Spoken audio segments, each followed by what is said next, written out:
Every year I take a group of students to visit some of the monasteries and convents around London. You might think this is a very secular city, but there are dozens of religious communities scattered around. Monks and nuns, religious brothers and sisters, men and women living other forms of consecrated life. We visit the poor servants of the Mother of God. They were established by Mother Magdalene Taylor in the 19th century, an Englishwoman who worked with Florence Nightingale in the Crimean War. She was so shocked by the poverty she discovered around Fleet Street and Covent Garden that she gave her whole life to serving the poor.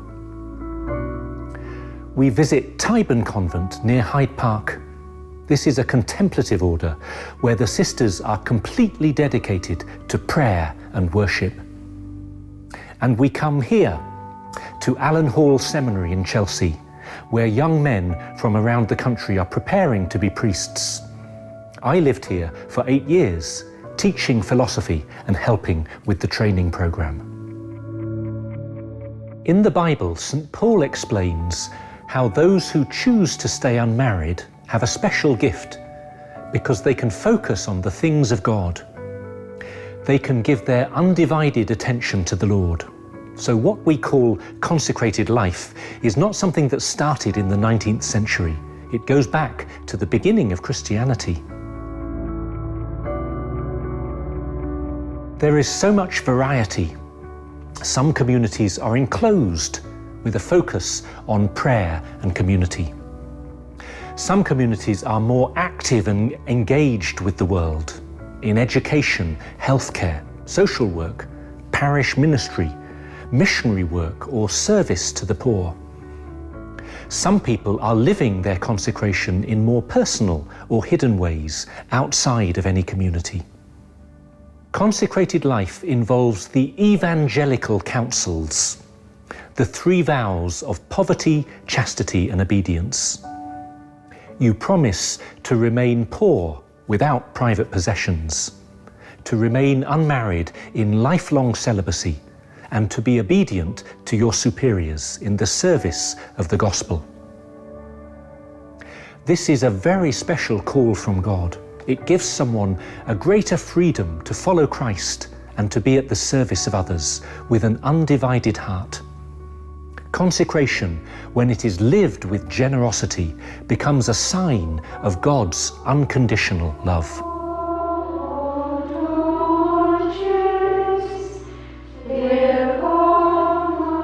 Myself, I'm a priest, but not a monk or a brother.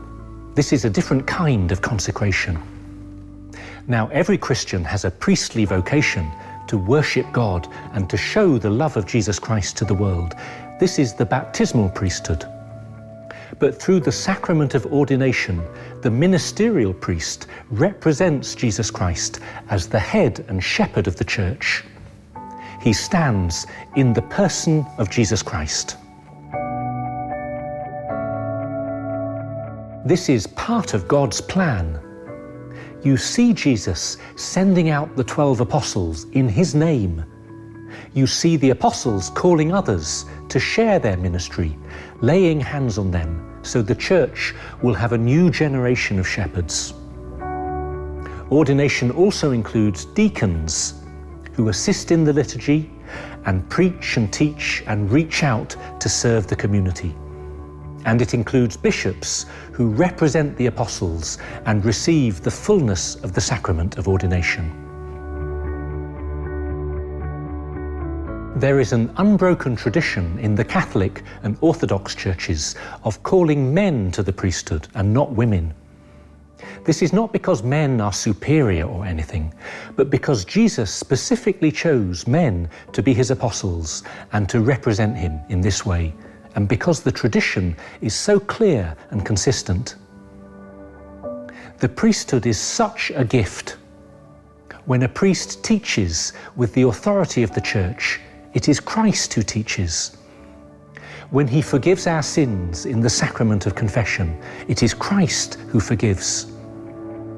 When he celebrates Mass, it is Christ who offers the Eucharistic sacrifice.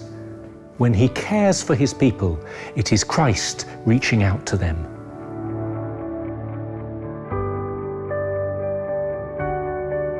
Things can go wrong. There can be an unhealthy culture of clericalism if priests become isolated from their people. A priest can become trapped in his own weaknesses and sins. He can even betray the priesthood and the trust of those who look to him. When people have been hurt and crimes have been committed, priests need to be brought to justice, and the Church needs to take responsibility for her failures. Whenever someone fails, it makes us see even more clearly the need for good and loving priests. A priest should be a humble servant, a loving shepherd, a man of prayer, a man of utter integrity. The need for holy priests has never been greater. I wouldn't be where I am now without the love and support of different priests, many of them who have died now. Father Maurice O'Leary helped me to understand the Christian message when I was just a teenager. Father Chris Jenkins, my university chaplain, was on fire with love for Jesus and for the Church.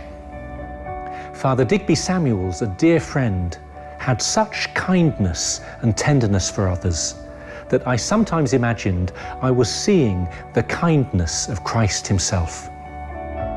We owe so much to our priests and to all the consecrated men and women we have known.